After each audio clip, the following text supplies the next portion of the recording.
The Majesty of Calmness, Individual Problems and Possibilities, by William George Jordan, author of The Kingship of Self-Control. Chapter 1. The Majesty of Calmness. Calmness is the rarest quality in human life. It is the poise of a great nature, in harmony with itself and its ideals. It is the moral atmosphere of a life self-centered, self-reliant, and self-controlled. Calmness is singleness of purpose, absolute confidence, and conscious power, ready to be focused in an instant to meet any crisis. The Sphinx is not a true type of calmness. Petrifaction is not calmness. It is death, the silencing of all the energies, while no one lives his life more fully, more intensely, and more consciously than the man who is calm. The fatalist is not calm. He is the coward slave of his environment, hopelessly surrendering to his present condition, recklessly indifferent to his future. He accepts his life as a rudderless ship, drifting on the ocean of time. He has no compass, no chart, no known port to which he is sailing. His self-confessed inferiority to all nature is shown in his existence of constant surrender. It is not calmness. The man who is calm has his course in life clearly marked on his chart. His hand is ever on the helm. Storm, fog, night, tempest, danger, hidden reefs, he is ever prepared and ready for them. He is made calm and serene by the realization that in these crises of his voyage he needs a clear mind and a cool head, that he has naught to do but to do each day the best he can by the light he has, that he will never flinch nor falter for a moment, that, though he may have to tack and leave his course for a time, he will never drift. He will get back into the true channel. He will keep ever headed toward his harbor. When? He will reach it. How he will reach it matters not to him. He rests in calmness, knowing he has done his best. If his best seem to be overthrown or overruled, then he must still bow his head. In calmness, to no man is permitted to know the future of his life, the finality. God commits to man ever only new beginnings, new wisdom, and new days to use the best of his knowledge. Calmness comes ever from within. It is the peace and restfulness of the depths of our nature. The fury of storm and of wind agitate only the surface of the sea. They can penetrate only 200 or 300 feet. Below that is the calm, unruffled deep. To be ready for the great crises of life, we must learn serenity in our daily living. Calmness is the crown of self-control. When the worries and cares of the day fret you and begin to wear upon you, and you chafe under the friction, be calm. Stop, rest for a moment, and let calmness and peace assert themselves. If you let these irritating outside influences get the better of you, you are confessing your inferiority to them by permitting them to dominate you. Study the disturbing elements, each by itself. Bring all the willpower of your nature to bear upon them, and you will find that they will, one by one, melt into nothingness, like vapors fading before the sun. The glow of calmness that will then pervade your mind, the tingling sensation of an inflow of new strength, may be to you the beginning of the revelation of the supreme calmness that is possible for you. Then, in some great hour of your life, when you stand face to face with some awful trial, when the structure of your ambition and life work crumbles in a moment, you will be brave. You can then fold your arms calmly, look out undismayed and undaunted, upon the ashes of your hope, upon the wreck of what you have faithfully built, and with brave heart and unfaltering voice you may say, "So let it be, I will build again." When the tongue of malice and slander, the persecution of inferiority, tempts you for just a moment to retaliate, when for an instant you forget yourself so far as to hunger for revenge, be calm. When the gray heron is pursued by its enemy, the eagle, it does not run to escape. It remains calm, takes a dignified stand, and waits quietly, facing the enemy unmoved. With the terrific force with which the eagle makes its attack, The boasted king of birds is often impaled and run through on the quiet, lance-like bill of the heron. The means that man takes to kill another's character becomes suicide of his own. No man in the world ever attempted to wrong another without being injured in return. Some way, somehow, sometime. The only weapon of offense that nature seems to recognize is the boomerang. Nature keeps her books admirably. She puts down every item.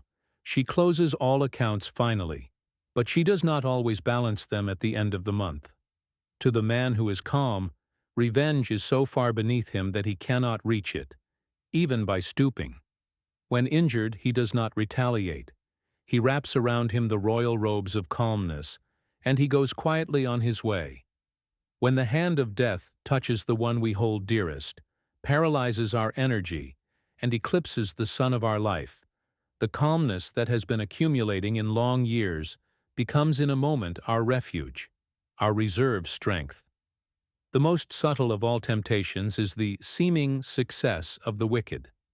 It requires moral courage to see, without flinching, material prosperity coming to men who are dishonest. To see politicians rise into prominence, power and wealth by trickery and corruption. To see virtue in rags and vice in velvets. To see ignorance at a premium, and knowledge at a discount. To the man who is really calm, these puzzles of life do not appeal. He is living his life as best he can. He is not worrying about the problems of justice, whose solution must be left to omniscience to solve.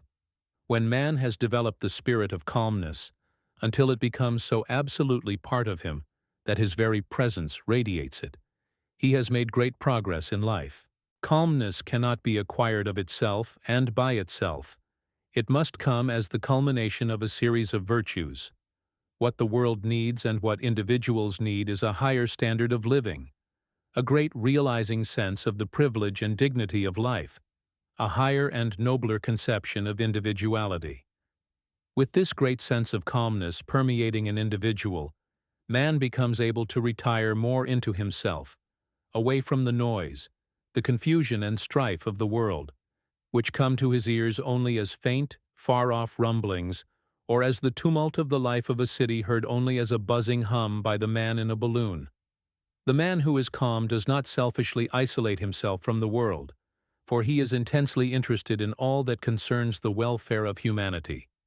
His calmness is but a holy of holies, into which he can retire, from the world, to get strength to live in the world. He realizes that the full glory of individuality, the crowning of his self-control is the Majesty of Calmness. Chapter 2. Hurry, the Scourge of America. The first sermon in the world was preached at the creation. It was a divine protest against hurry. It was a divine object lesson of perfect law, perfect plan, perfect order, perfect method. 6 days of work carefully planned, scheduled, and completed were followed by rest. Whether we accept the story as literal or as figurative, as the account of successive days or of ages comprising millions of years, matters little if we but learn the lesson. Nature is very un-American.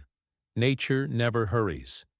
Every phase of her working shows plan, calmness, reliability, and the absence of hurry. Hurry always implies lack of definite method, confusion, impatience of slow growth. The Tower of Babel, the world's first skyscraper, was a failure because of hurry. The workers mistook their arrogant ambition for inspiration. They had too many builders, and no architect. They thought to make up the lack of a head by a superfluity of hands.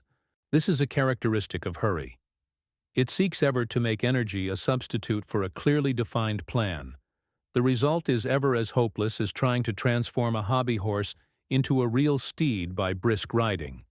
Hurry is a counterfeit of haste. Haste has an ideal, a distinct aim to be realized by the quickest, direct methods.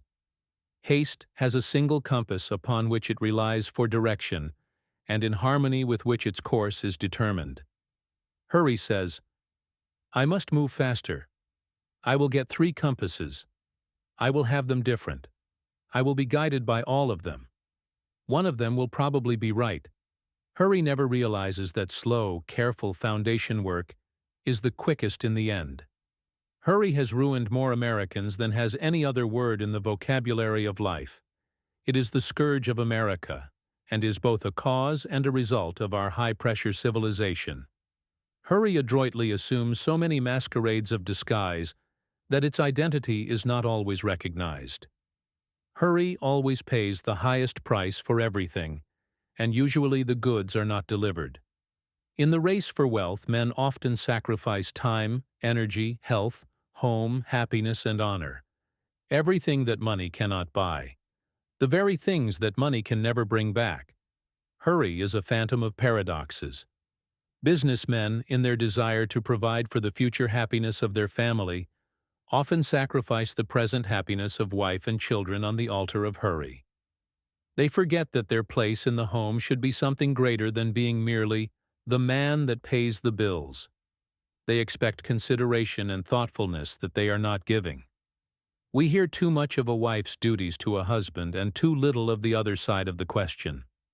The wife, they tell us, should meet her husband with a smile and a kiss, should tactfully watch his moods and be ever sweetness and sunshine. Why this continual swinging of the censer of devotion to the man of business?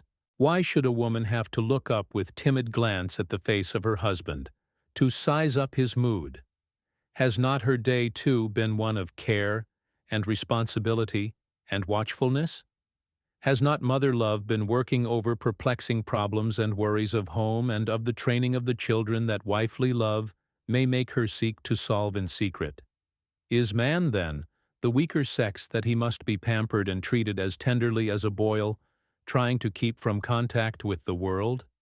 In their hurry to attain some ambition, to gratify the dream of a life, men often throw honor, truth, and generosity to the winds. Politicians dare to stand by and see a city poisoned with foul water until they see where they come in on a waterworks appropriation. If it be necessary to poison an army, that too is but an incident in the hurry for wealth. This is the age of the hothouse. The element of natural growth is pushed to one side, and the hothouse and the force pump are substituted. Nature looks on tolerantly as she says, "So far you may go, but no farther, my foolish children." The educational system of today is a monumental institution dedicated to hurry. The children are forced to go through a series of studies that sweep the circle of all human wisdom. They are given everything that the ambitious ignorance of the age can force into their minds. They are taught everything but the essentials, how to use their senses and how to think. Their minds become congested by a great mass of undigested facts, and still the cruel, barbarous forcing goes on. You watch it until it seems you cannot stand it a moment longer, and you instinctively put out your hand and say, "Stop! This modern slaughter of the innocents must not go on." Education smiles suavely, waves her hand complacently toward her thousands of knowledge prisons over the country and says, "Who are you that dares speak a word against our sacred school system?" Education is in a hurry. Because she fails in 15 years to do what half the time should accomplish by better methods, she should not be too boastful. Incompetence is not always a reason for pride, and they hurry the children into 100 textbooks, then into ill health, then into the colleges, then into a diploma, then into life, with a dazed mind, untrained and unfitted for the real duties of living. Hurry is the death blow to calmness, to dignity, to poise. The old-time courtesy went out when the new-time hurry came in. Hurry is the father of dyspepsia. In the rush of our national life, the bolting of food has become a national vice. The words "quick lunches" might properly be placed on thousands of headstones in our cemeteries. Man forgets that he is the only animal that dines. The others merely feed. Why does he abrogate his right to dine and go to the end of the line with the mere feeders? His self-respecting stomach rebels and expresses its indignation by indigestion. Then man has to go through life with a little bottle of pepsin tablets in his vest pocket. He is but another victim to this craze for speed. Hurry means the breakdown of the nerves. It is the royal road to nervous prostration. Everything that is great in life is the product of slow growth. The newer and greater and higher and nobler the work, the slower is its growth. The surer is its lasting success. Mushrooms attain their full power in a night. Oaks require decades. A fad lives its life in a few weeks. A philosophy lives through generations and centuries. If you are sure you are right, do not let the voice of the world, or of friends, or of family swerve you for a moment from your purpose. Accept slow growth if it must be slow, and know the results must come, as you would accept the long, lonely hours of the night, with absolute assurance that the heavy-leaded moments must bring the morning. Let us as individuals banish the word hurry from our lives. Let us care for nothing so much that we would pay honor and self-respect as the price of hurrying it. Let us cultivate calmness, restfulness, poise, sweetness, doing our best, bearing all things as bravely as we can, living our life undisturbed by the prosperity of the wicked or the malice of the envious. Let us not be impatient, chafing at delay, fretting over failure, wearying over results, and weakening under opposition. Let us ever turn our face toward the future with confidence and trust, with the calmness of a life in harmony with itself, true to its ideals, and slowly and constantly progressing toward their realization. Let us see that cowardly word, hurry, in all its most degenerating phases. Let us see that it ever kills truth, loyalty, thoroughness. And let us determine that, day by day, we will seek more and more to substitute for it the calmness and repose of a true life, nobly lived. Chapter 3. The Power of Personal Influence. The only responsibility that a man cannot evade in this life is the one he thinks of least, his personal influence. Man's conscious influence, when he is on dress parade, when he is posing to impress those around him, is woefully small. But his unconscious influence, the silent, subtle radiation of his personality, the effect of his words and acts, the trifles he never considers, is tremendous. Every moment of life he is changing to a degree the life of the whole world. Every man has an atmosphere which is affecting every other.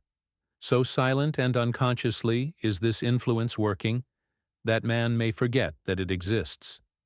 All the forces of nature, heat, light, electricity, and gravitation, are silent and invisible. We never see them. We only know that they exist by seeing the effects they produce. In all nature, the wonders of the seen are dwarfed into insignificance when compared with the majesty and glory of the unseen. The great sun itself does not supply enough heat and light to sustain animal and vegetable life on the earth. We are dependent for nearly half of our light and heat upon the stars, and the greater part of this supply of life-giving energy comes from invisible stars millions of miles from the earth. In 1,000 ways, nature constantly seeks to lead men to a keener and deeper realization of the power and the wonder of the invisible. Into the hands of every individual is given a marvelous power for good or for evil, the silent, unconscious, unseen influence of his life. This is simply the constant radiation of what a man really is, not what he pretends to be. Every man, by his mere living, is radiating sympathy or sorrow or morbidness or cynicism or happiness or hope or any of 100 other qualities. Life is a state of constant radiation and absorption. To exist is to radiate. To exist is to be the recipient of radiations. There are men and women whose presence seems to radiate sunshine, cheer, and optimism. You feel calmed and rested and restored in a moment to a new and stronger faith in humanity. There are others who focus in an instant all your latent distrust, morbidness, and rebellion against life. Without knowing why, you chafe and fret in their presence. You lose your bearings on life and its problems. Your moral compass is disturbed and unsatisfactory. It is made untrue in an instant, as the magnetic needle of a ship is deflected when it passes near great mountains of iron ore. There are men who float down the stream of life like icebergs, cold, reserved, unapproachable, and self-contained. In their presence you involuntarily draw your wraps closer around you, as you wonder who left the door open. These refrigerated human beings have a most depressing influence on all those who fall under the spell of their radiated chilliness. But there are other natures, warm, helpful, genial, who are like the Gulf Stream, following their own course, flowing undaunted and undismayed in the ocean of colder waters. Their presence brings warmth and life and the glow of sunshine, the joyous, stimulating breath of spring. There are men who are like malarious swamps, poisonous, depressing, and weakening by their very presence. They make heavy, oppressive, and gloomy the atmosphere of their own homes. The sound of the children's play is stilled. The ripples of laughter are frozen by their presence. They go through life as if each day were a new big funeral, and they were always chief mourners. There are other men who seem like the ocean. They are constantly bracing, stimulating, giving new drafts of tonic life and strength by their very presence. There are men who are insincere in heart, and that insincerity is radiated by their presence. They have a wondrous interest in your welfare, when they need you. They put on a property smile so suddenly, when it serves their purpose, that it seems the smile must be connected with some electric button concealed in their clothes. Their voice has a simulated cordiality that long training may have made almost natural. But they never play their part absolutely true. The mask will slip down sometimes. Their cleverness cannot teach their eyes the look of sterling honesty. They may deceive some people, but they cannot deceive all. There is a subtle power of revelation which makes us say, "Well, I cannot explain how it is, but I know that man is not honest." Man cannot escape for one moment from this radiation of his character, this constantly weakening or strengthening of others. He cannot evade the responsibility by saying it is an unconscious influence. He can select the qualities that he will permit to be radiated. He can cultivate sweetness, calmness, trust, generosity, truth, justice, loyalty, nobility, make them vitally active in his character, and by these qualities he will constantly affect the world. Discouragement often comes to honest souls trying to live the best they can in the thought that they are doing so little good in the world. Trifles unnoted by us may be links in the chain of some great purpose. In 1797, William Godwin wrote The Inquirer, a collection of revolutionary essays on morals and politics. This book influenced Thomas Malthus to write his essay on population, published in 1798. Malthus's book suggested to Charles Darwin a point of view upon which he devoted many years of his life, resulting in 1859 in the publication of The Origin of Species, the most influential book of the 19th century, a book that has revolutionized all science. These were but 3 links of influence extending over 60 years. It might be possible to trace this genealogy of influence back from Godwin, through generation and generation, to the word or act of some shepherd in early Britain, watching his flock upon the hills, living his quiet life, and dying with the thought that he had done nothing to help the world. Men and women have duties to others, and duties to themselves. In justice to ourselves, we should refuse to live in an atmosphere that keeps us from living our best. If the fault be in us, we should master it. If it be the personal influence of others that, like a noxious vapor, kills our best impulses, we should remove from that influence, if we can possibly move without forsaking duties. If it be wrong to move, then we should take strong doses of moral quinine to counteract the malaria of influence. It is not what those around us do allers for us that counts. It is what they are to us. We carry our houseplants from one window to another to give them the proper heat, light, air, and moisture. Should we not be at least as careful of ourselves? To make our influence felt, we must live our faith. We must practice what we believe. A magnet does not attract iron, as iron. It must first convert the iron into another magnet before it can attract it. It is useless for a parent to try to teach gentleness to her children when she herself is cross and irritable. The child who is told to be truthful, and who hears a parent lie cleverly to escape some little social unpleasantness, is not going to cling very zealously to truth. The parent's words say, "Don't lie." The influence of the parent's life says, "Do lie." No man can ever isolate himself to evade this constant power of influence, as no single corpuscle can rebel and escape from the general course of the blood. No individual is so insignificant as to be without influence. The changes in our varying moods are all recorded in the delicate barometers of the lives of others. We should ever let our influence filter through human love and sympathy. We should not be merely an influence. We should be an inspiration. By our very presence, we should be a tower of strength to the hungering human souls around us. Chapter 4. The dignity of self-reliance. Self-confidence, without self-reliance, is as useless as a cooking recipe without food.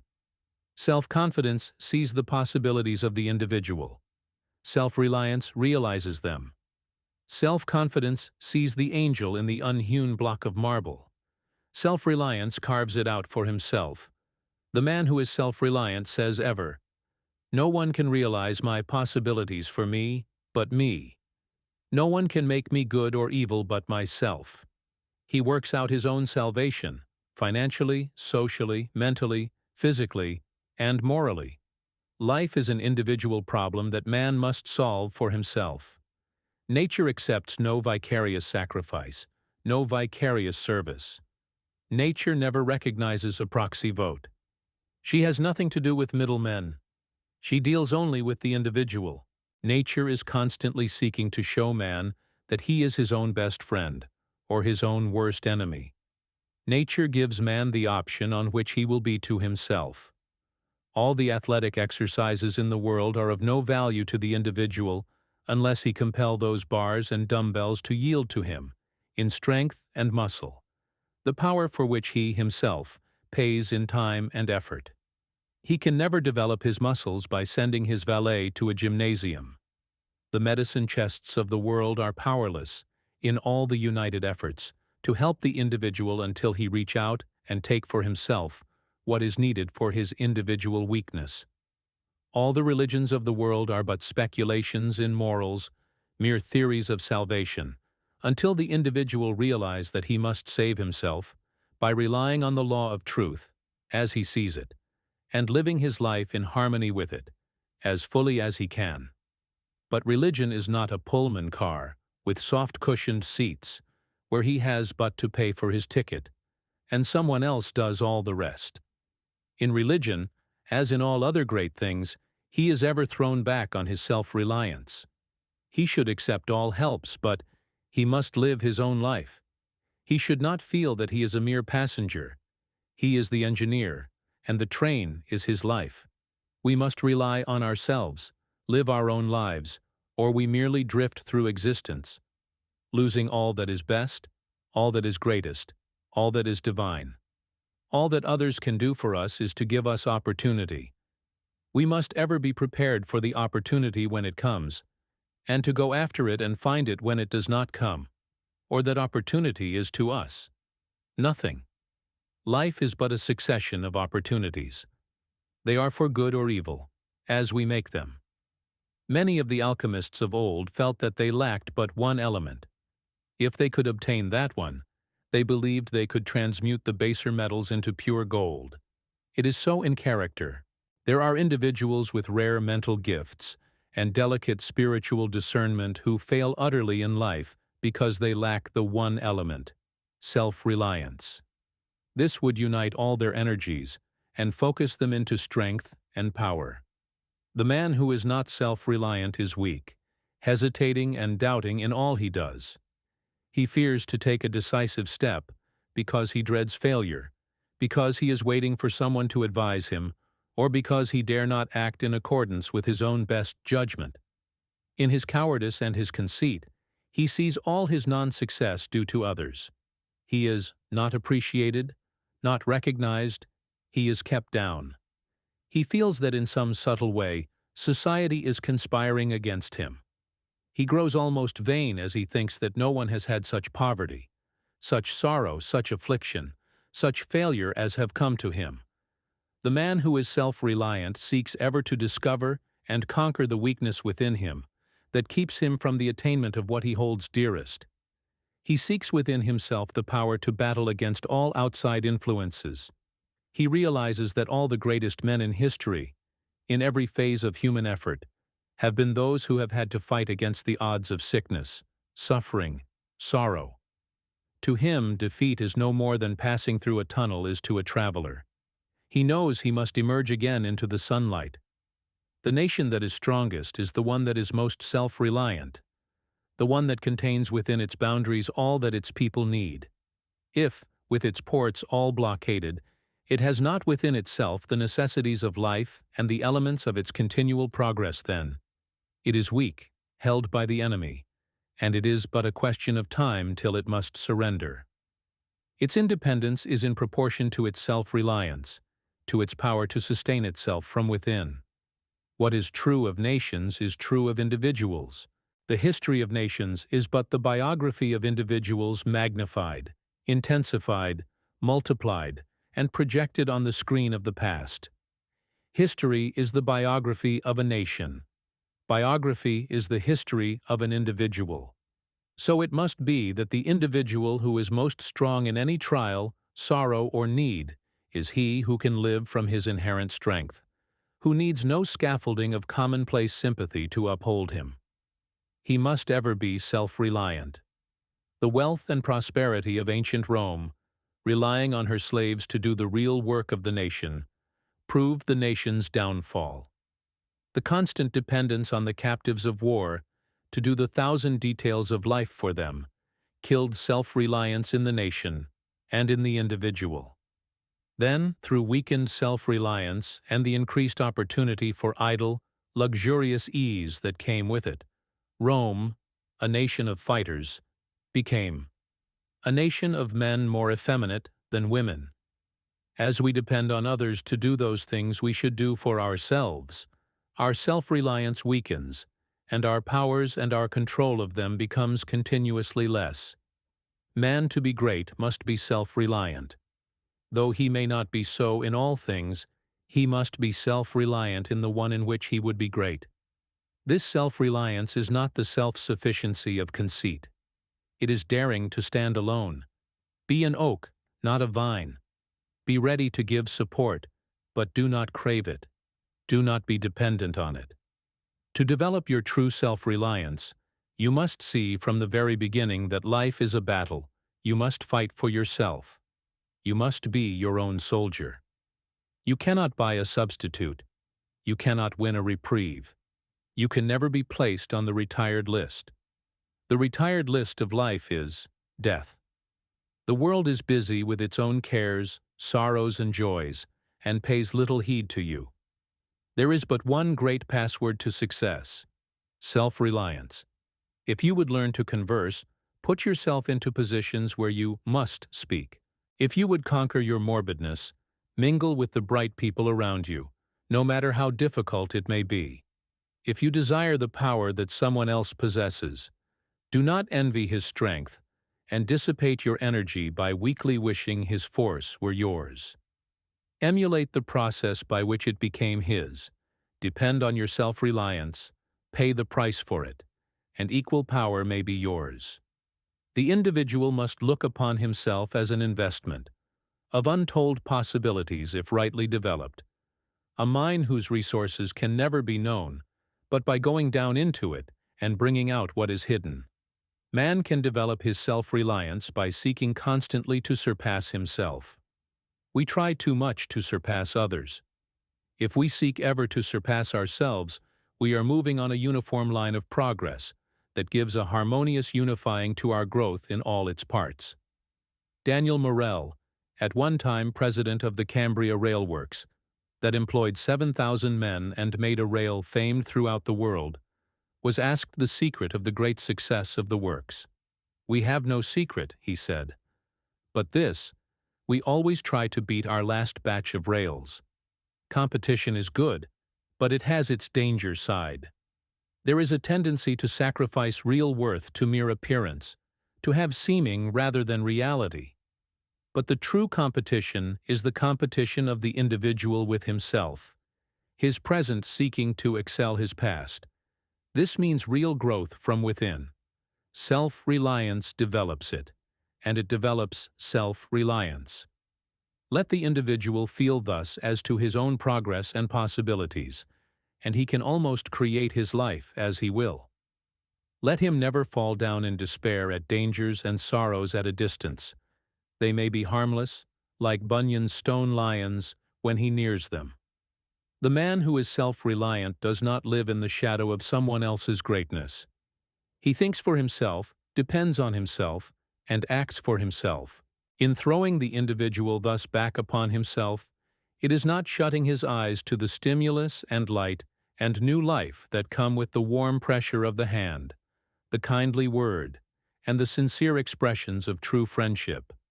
But true friendship is rare. Its great value is in a crisis, like a lifeboat. Many a boasted friend has proved a leaking, worthless lifeboat when the storm of adversity might make him useful. In these great crises of life, man is strong only as he is strong from within, and the more he depends on himself, the stronger will he become, and the more able will he be to help others in the hour of their need. His very life will be a constant help and a strength to others, as he becomes to them a living lesson of the dignity of self-reliance. Chapter 5. Failure as a Success. It oftentimes requires heroic courage to face fruitless effort, to take up the broken strands of a life work, to look bravely toward the future, and proceed undaunted on our way. But what, to our eyes, may seem hopeless failure is often but the dawning of a greater success. It may contain in its debris the foundation material of a mighty purpose, or the revelation of new and higher possibilities. Some years ago it was proposed to send logs from Canada to New York by a new method. The ingenious plan of Mr. Joggins was to bind great logs together by cables and iron girders, and to tow the cargo as a raft. When the novel craft neared New York and success seemed assured, a terrible storm arose. In the fury of the tempest, the iron bands snapped like icicles, and the angry waters scattered the logs far and wide. The chief of the hydrographic department at Washington heard of the failure of the experiment, and at once sent word to shipmasters the world over, urging them to watch carefully for these logs which he described, and to note the precise location of each in latitude and longitude, and the time the observation was made. Hundreds of captains, sailing over the waters of the earth, noted the logs in the Atlantic Ocean, in the Mediterranean, in the South Seas, for into all waters did these venturesome ones travel. Hundreds of reports were made, covering a period of weeks and months. These observations were then carefully collated, systematized and tabulated, and discoveries were made as to the course of ocean currents that otherwise would have been impossible.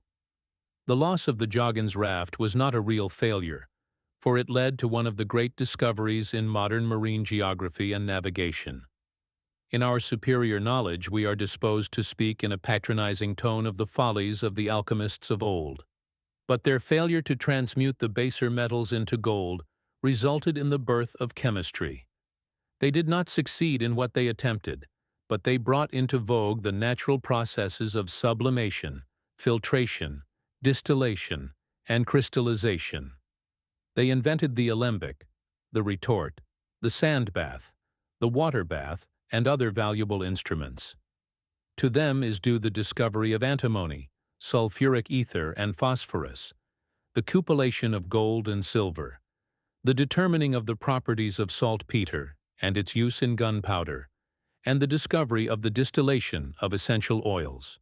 This was the success of failure, a wondrous process of nature for the highest growth, a mighty lesson of comfort, strength and encouragement if man would only realize and accept it. Many of our failures sweep us to greater heights of success than we ever hoped for in our wildest dreams. Life is a successive unfolding of success from failure. In discovering America, Columbus failed absolutely. His ingenious reasoning and experiment led him to believe that by sailing westward, he would reach India. Every red man in America carries in his name Indian, the perpetuation of the memory of the failure of Columbus. The Genoese navigator did not reach India. The cargo of souvenirs he took back to Spain to show to Ferdinand and Isabella as proofs of his success really attested his failure. But the discovery of America was a greater success than was any finding of a back door to India. When David Livingstone had supplemented his theological education by a medical course, he was ready to enter the missionary field. For over 3 years he had studied tirelessly, with all energies concentrated on one aim: to spread the gospel in China. The hour came when he was ready to start out with noble enthusiasm for his chosen work, to consecrate himself and his life to his unselfish ambition. Then word came from China that the Opium War would make it folly to attempt to enter the country. Disappointment and failure did not long daunt him. He offered himself as missionary to Africa, and he was accepted. His glorious failure to reach China opened a whole continent to light and truth. His study proved an ideal preparation for his labors as physician, explorer, teacher, and evangel in the wilds of Africa. Business reverses and the failure of his partner threw upon the broad shoulders and the still broader honor and honesty of Sir Walter Scott a burden of responsibility that forced him to write. The failure spurred him to almost superhuman effort. The masterpieces of Scotch historic fiction that have thrilled, entertained, and uplifted millions of his fellow men are a glorious monument on the field of a seeming failure. When Millet, the painter of the Angelus, worked on his almost divine canvas, in which the very air seems pulsing with the regenerating essence of spiritual reverence, he was painting against time. He was antidoting sorrow. He was racing against death. His brushstrokes, put on in the early morning hours before going to his menial duties as a railway porter, in the dusk like that perpetuated on his canvas, meant strength, food, and medicine for the dying wife he adored. The art failure that cast him into the depths of poverty unified with marvelous intensity all the finer elements of his nature.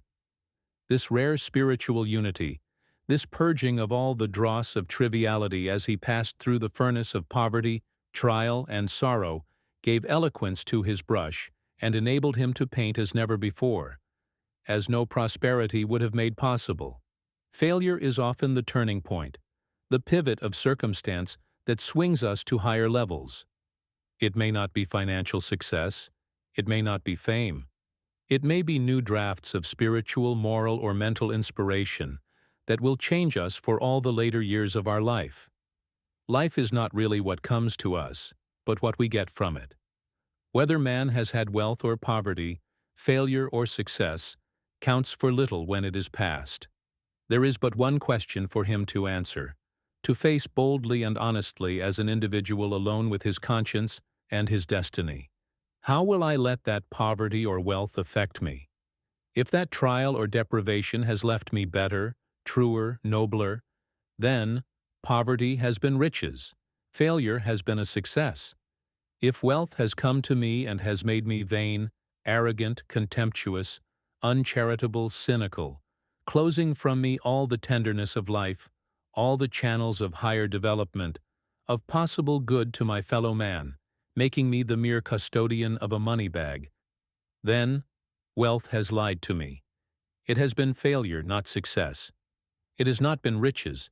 It has been dark, treacherous poverty that stole from me even myself.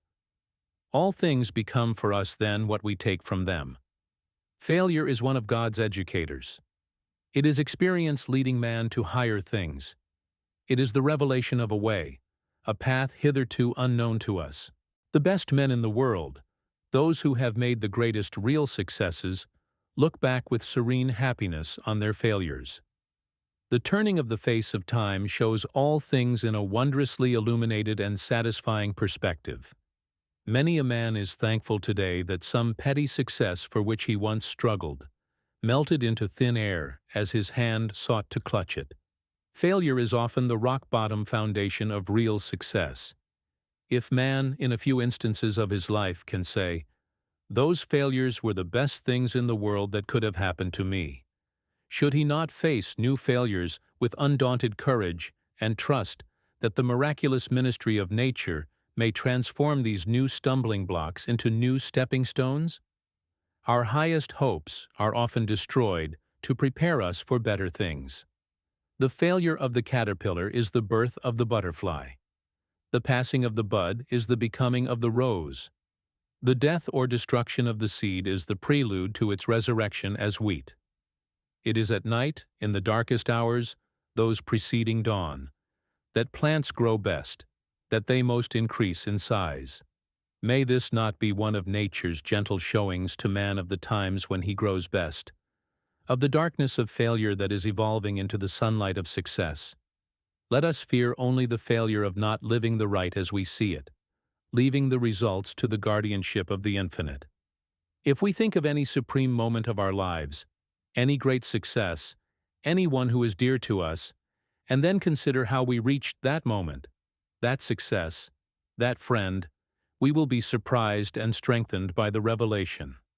As we trace each one, back, step by step, through the genealogy of circumstances, we will see how logical has been the course of our joy and success, from sorrow and failure, and that what gives us most happiness today is inextricably connected with what once caused us sorrow. Many of the rivers of our greatest prosperity and growth have had their source and their trickling increase into volume among the dark, gloomy recesses of our failure. There is no honest and true work, carried along with constant and sincere purpose, that ever really fails. If it sometimes seem to be wasted effort, it will prove to us a new lesson of how to walk. The secret of our failures will prove to us the inspiration of possible successes.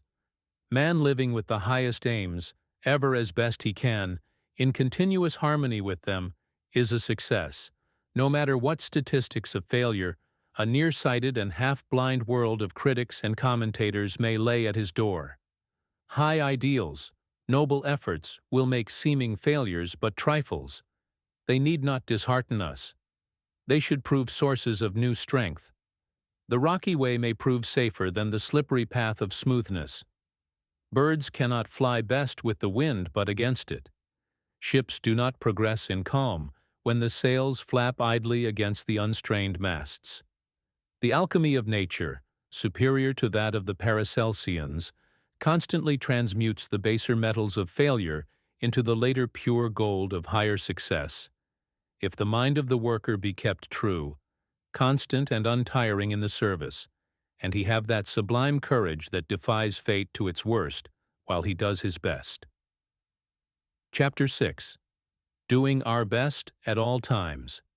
Life is a wondrously complex problem for the individual, until, someday, in a moment of illumination, he awakens to the great realization that he can make it simple. Never quite simple, but always simpler. There are 1,000 mysteries of right and wrong that have baffled the wise men of the ages. There are depths in the great fundamental questions of the human race that no plummet of philosophy has ever sounded. There are wild cries of honest hunger for truth that seek to pierce the silence beyond the grave, but to them ever echo back, only a repetition of their unanswered cries. To us all comes, at times, the great note of questioning despair that darkens our horizon and paralyzes our effort. If there really be a God, if eternal justice really rule the world, we say, why should life be as it is?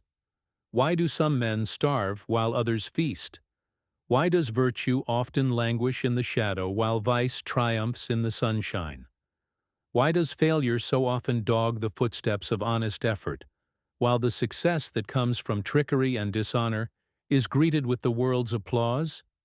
How is it that the loving father of one family is taken by death, while the worthless encumbrance of another is spared?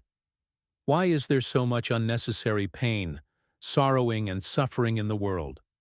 Why, indeed, should there be any? Neither philosophy nor religion can give any final satisfactory answer that is capable of logical demonstration, of absolute proof. There is ever, even after the best explanations, a residuum of the unexplained. We must then fall back in the eternal arms of faith and be wise enough to say, I will not be disconcerted by these problems of life. I will not permit them to plunge me into doubt and to cloud my life with vagueness and uncertainty. Man arrogates much to himself when he demands from the infinite the full solution of all his mysteries. I will found my life on the impregnable rock of a simple, fundamental truth. This glorious creation with its millions of wondrous phenomena pulsing ever in harmony with eternal law must have a creator. That creator must be omniscient and omnipotent. But that creator himself cannot, in justice, demand of any creature more than the best that that individual can give. I will do each day, in every moment, the best I can by the light I have. I will ever seek more light, more perfect illumination of truth, and ever live as best I can in harmony with the truth as I see it. If failure come, I will meet it bravely. If my pathway then lie in the shadow of trial, sorrow, and suffering, I shall have the restful peace and the calm strength of one who has done his best, who can look back upon the past with no pang of regret, and who has heroic courage in facing the results, whatever they be, knowing that he could not make them different. Upon this life plan, this foundation, man may erect any superstructure of religion or philosophy that he conscientiously can erect. He should add to his equipment for living every shred of strength and inspiration, moral, mental, or spiritual, that is in his power to secure. This simple working faith is opposed to no creed, is a substitute for none. It is but a primary belief, a citadel, a refuge where the individual can retire for strength when the battle of life grows hard. A mere theory of life that remains but a theory is about as useful to a man as a gilt-edged menu is to a starving sailor on a raft in mid-ocean. It is irritating but not stimulating. No rule for higher living will help a man in the slightest, until he reach out and appropriate it for himself, until he make it practical in his daily life, until that seed of theory in his mind blossom into 1,000 flowers of thought and word and act. If a man honestly seeks to live his best at all times, that determination is visible in every moment of his living. No trifle in his life can be too insignificant to reflect his principle of living. The sun illuminates and beautifies a fallen leaf by the roadside as impartially as a towering mountain peak in the Alps. Every drop of water in the ocean is an epitome of the chemistry of the whole ocean. Every drop is subject to precisely the same laws as dominate the united infinity of billions of drops that make that miracle of nature men call the sea. No matter how humble the calling of the individual, how uninteresting and dull the round of his duties, he should do his best. He should dignify what he is doing by the mind he puts into it. He should vitalize what little he has of power or energy or ability or opportunity in order to prepare himself to be equal to higher privileges when they come. This will never lead man to that weak content that is satisfied with whatever falls to his lot. It will rather fill his mind with that divine discontent that cheerfully accepts the best, merely as a temporary substitute for something better. The man who is seeking ever to do his best is the man who is keen, active, wide awake, and aggressive. He is ever watchful of himself in trifles. His standard is not, "What will the world say?" but, "Is it worthy of me?" Edwin Booth, one of the greatest actors on the American stage, would never permit himself to assume an ungraceful attitude, even in his hours of privacy. In this simple thing, he ever lived his best.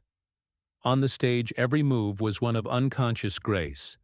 Those of his company who were conscious of their motions were the awkward ones, who were seeking in public to undo or to conceal the carelessness of the gestures and motions of their private life. The man who is slipshod and thoughtless in his daily speech, whose vocabulary is a collection of anemic commonplaces, whose repetitions of phrases and extravagance of interjections act but as feeble disguises to his lack of ideas, will never be brilliant on an occasion when he longs to outshine the stars. Living at one's best is constant preparation for instant use. It can never make one over-precise, self-conscious, affected, or priggish. Education, in its highest sense, is conscious training of mind or body to act unconsciously. It is conscious formation of mental habits, not mere acquisition of information.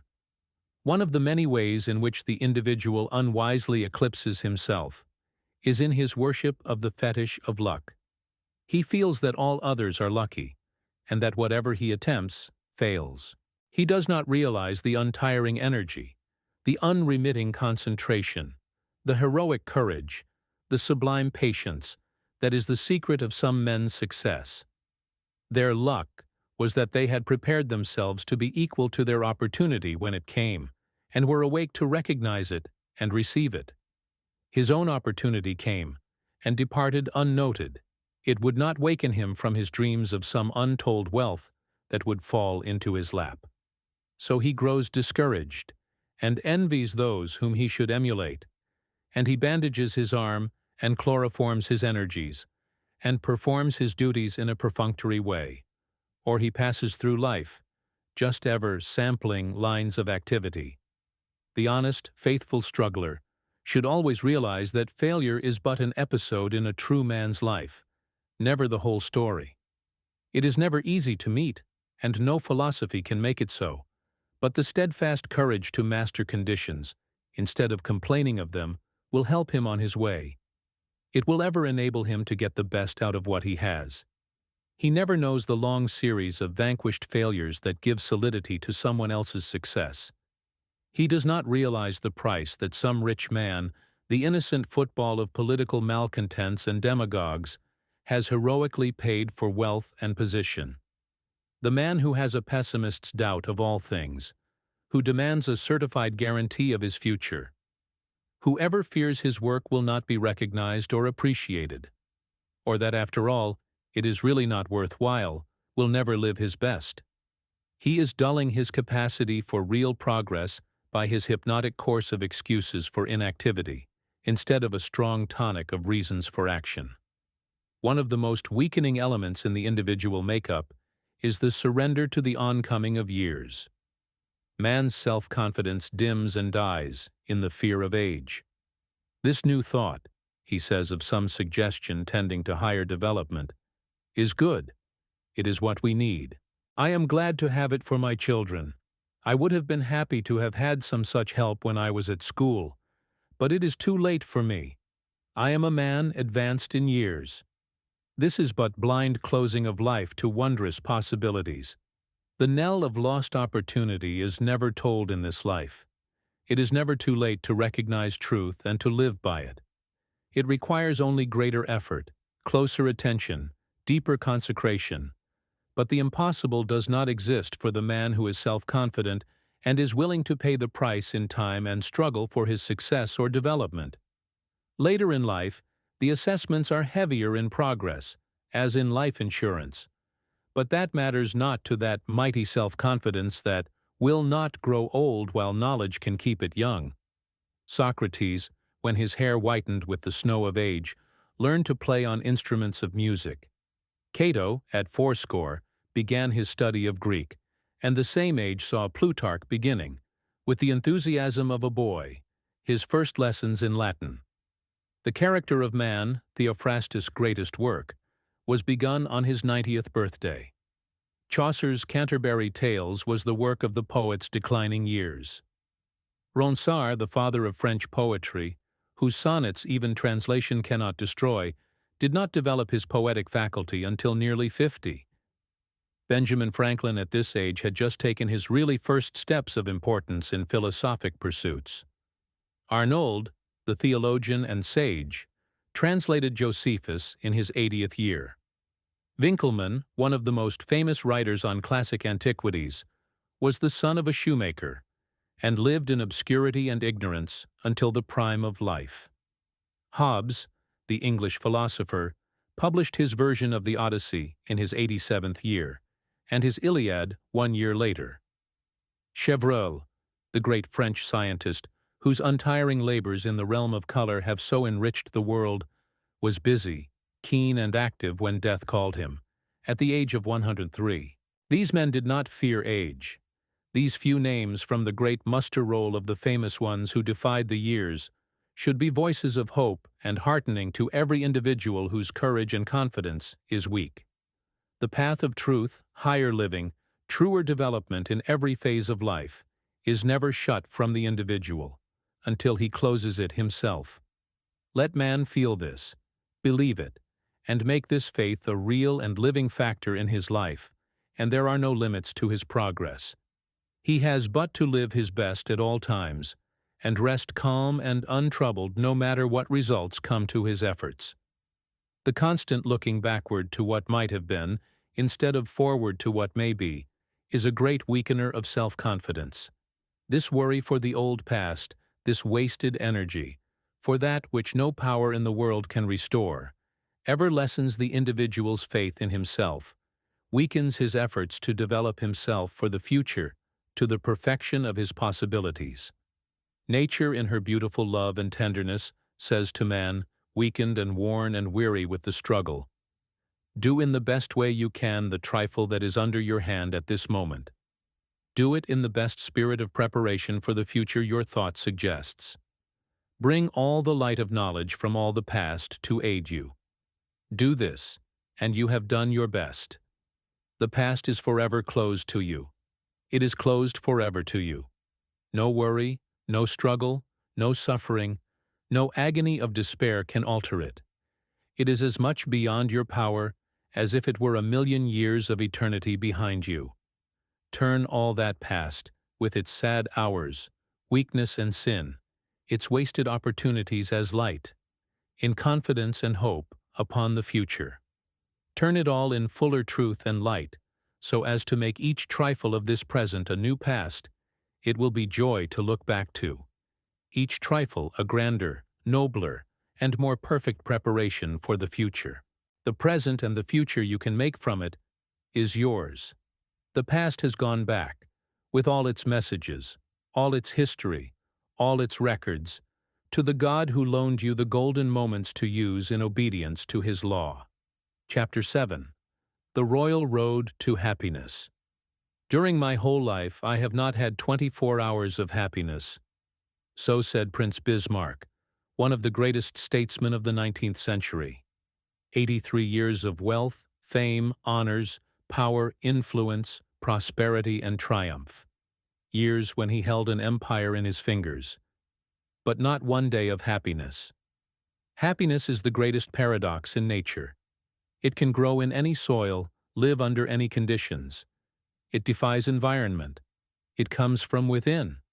It is the revelation of the depths of the inner life as light and heat proclaim the sun from which they radiate. Happiness consists not of having, but of being. Not of possessing, but of enjoying. It is the warm glow of a heart at peace with itself. A martyr at the stake may have happiness that a king on his throne might envy. Man is the creator of his own happiness. It is the aroma of a life lived in harmony with high ideals. For what a man has, he may be dependent on others. What he is rests with him alone. What he obtains in life is but acquisition. What he attains is growth. Happiness is the soul's joy in the possession of the intangible. Absolute, perfect, continuous happiness in life is impossible for the human. It would mean the consummation of attainments, the individual consciousness of a perfectly fulfilled destiny. Happiness is paradoxic because it may coexist with trial, sorrow, and poverty. It is the gladness of the heart, rising superior to all conditions. Happiness has a number of understudies: gratification, satisfaction, content, and pleasure. Clever imitators that simulate its appearance rather than emulate its method. Gratification is a harmony between our desires and our possessions. It is ever incomplete. It is the thankful acceptance of part. It is a mental pleasure in the quality of what one receives, an unsatisfiedness as to the quantity. It may be an element in happiness, but, in itself, it is not happiness. Satisfaction is perfect identity of our desires and our possessions. It exists only so long as this perfect union and unity can be preserved. But every realized ideal gives birth to new ideals. Every step in advance reveals large domains of the unattained. Every feeding stimulates new appetites.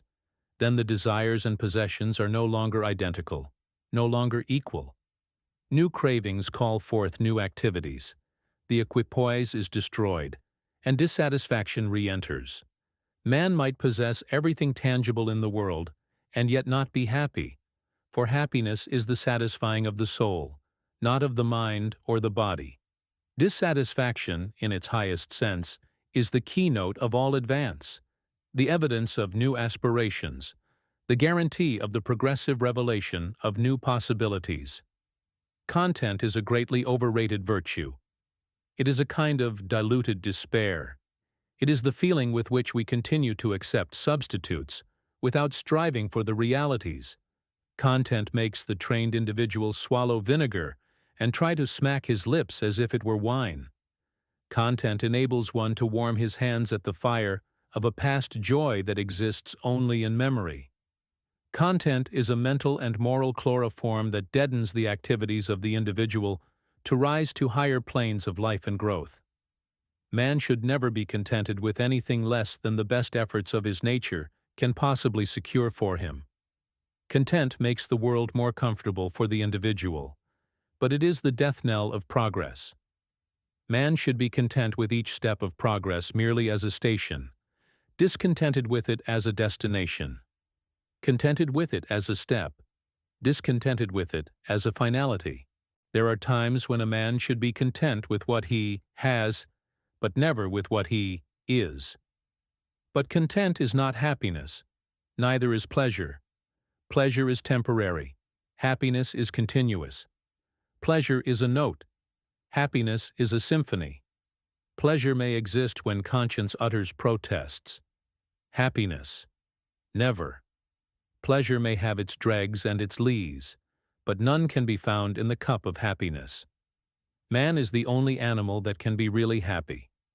To the rest of the creation belong only weak imitations of the understudies. Happiness represents a peaceful attunement of a life with a standard of living. It can never be made by the individual, by himself, for himself. It is one of the incidental byproducts of an unselfish life. No man can make his own happiness the one object of his life and attain it, any more than he can jump on the far end of his shadow. If you would hit the bullseye of happiness on the target of life, aim above it. Place other things higher than your own happiness, and it will surely come to you. You can buy pleasure. You can acquire content. You can become satisfied.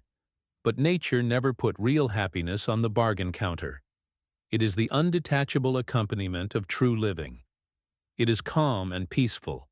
It never lives in an atmosphere of worry or of hopeless struggle. The basis of happiness is the love of something outside self. Search every instance of happiness in the world, and you will find, when all the incidental features are eliminated, there is always the constant, unchangeable element of love. Love of parent for child, love of man and woman for each other, love of humanity in some form, or a great life work into which the individual throws all his energies. Happiness is the voice of optimism, of faith, of simple, steadfast love. No cynic or pessimist can be really happy. A cynic is a man who is morally nearsighted and brags about it. He sees the evil in his own heart and thinks he sees the world. He lets a mote in his eye eclipse the sun. An incurable cynic is an individual who should long for death. For life cannot bring him happiness, death might. The keynote of Bismarck's lack of happiness was his profound distrust of human nature. There is a royal road to happiness. It lies in consecration, concentration, conquest, and conscience. Consecration is dedicating the individual life to the service of others, to some noble mission, to realizing some unselfish ideal. Life is not something to be lived through. It is something to be lived up to. It is a privilege, not a penal servitude of so many decades on earth. Consecration places the object of life above the mere acquisition of money as a finality. The man who is unselfish, kind, loving, tender, helpful, ready to lighten the burden of those around him, to hearten the struggling ones, to forget himself sometimes in remembering others, is on the right road to happiness. Consecration is ever active, bold and aggressive, fearing naught but possible disloyalty to high ideals. Concentration makes the individual life simpler and deeper. It cuts away the shams and pretenses of modern living, and limits life to its truest essentials. Worry, fear, useless regret, all the great wastes that sap mental, moral, or physical energy must be sacrificed, or the individual needlessly destroys half the possibilities of living. A great purpose in life, something that unifies the strands and threads of each day's thinking, something that takes the sting from the petty trials, sorrows, sufferings, and blunders of life, is a great aid to concentration. Soldiers in battle may forget their wounds, or even be unconscious of them, in the inspiration of battling for what they believe is right. Concentration dignifies an humble life. It makes a great life sublime. In morals, it is a shortcut to simplicity. It leads to right for right's sake, without thought of policy or of reward. It brings calm and rest to the individual, a serenity that is but the sunlight of happiness. Conquest is the overcoming of an evil habit, the rising superior to opposition and attack, the spiritual exaltation that comes from resisting the invasion of the groveling material side of life. Sometimes when you are worn and weak with the struggle, when it seems that justice is a dream, that honesty and loyalty and truth count for nothing, that the devil is the only good paymaster, when hope grows dim and flickers, then is the time when you must tower in the great sublime faith that right must prevail. Then must you throttle these imps of doubt and despair. You must master yourself to master the world around you. This is conquest. This is what counts. Even a log can float with the current. It takes a man to fight sturdily against an opposing tide that would sweep his craft out of its course. When the jealousies, the petty intrigues, and the meannesses and the misunderstandings in life assail you, rise above them. Be like a lighthouse that illumines and beautifies the snarling, swashing waves of the storm that threaten it, that seek to undermine it and seek to wash over it. This is conquest. When the chance to win fame, wealth, success, or the attainment of your heart's desire, by sacrifice of honor or principle, comes to you, and it does not affect you long enough even to seem a temptation, you have been the victor. That too is conquest, and conquest is part of the royal road to happiness. Conscience, as the mentor, the guide and compass of every act, leads ever to happiness. When the individual can stay alone with his conscience and get its approval, without using force or specious logic, then he begins to know what real happiness is. But the individual must be careful that he is not appealing to a conscience perverted or deadened by the wrongdoing and subsequent deafness of its owner. The man who is honestly seeking to live his life in consecration, concentration, and conquest, living from day to day as best he can, by the light he has, may rely explicitly on his conscience. He can shut his ears to what the world says, and find in the approval of his own conscience the highest earthly tribune, the voice of the infinite communing with the individual. Unhappiness is the hunger to get. Happiness is the hunger to give. True happiness must ever have the tinge of sorrow outlived, the sense of pain softened by the mellowing years, the chastening of loss that in the wondrous mystery of time transmutes our suffering into love and sympathy with others. If the individual should set out for a single day to give happiness, to make life happier, brighter and sweeter, not for himself, but for others, he would find a wondrous revelation of what happiness really is. The greatest of the world's heroes could not, by any series of acts of heroism, do as much real good as any individual living his whole life in seeking, from day, to make others happy. Each day there should be fresh resolution, new strength, and renewed enthusiasm. Just for today might be the daily motto of thousands of societies throughout the country, composed of members bound together to make the world better, through constant simple acts of kindness, constant deeds of sweetness and love. And happiness would come to them, in its highest and best form, not because they would seek to absorb it, but because they seek to radiate it.